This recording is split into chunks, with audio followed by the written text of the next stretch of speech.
Tātad mēs uzstādījām te un izrādās, ka nepatīk tas, kad ir koki un šitas viss, un līdz ar to viņš neķer to 4G un GPS signālu līdz galam labi.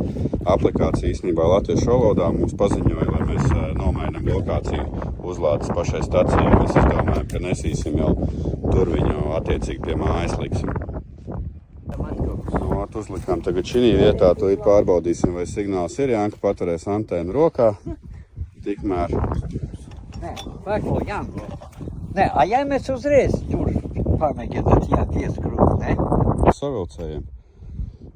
Pieliksim visu. Pie stiprāka, ne? Ar šķērškām. Nu, pagaid, vai no sākuma pārbaudām. Pārbaudām, jā, paturēs. Jā, varu pēc tam piemēģināt, ko gribu. Jā, tu vēlreiz.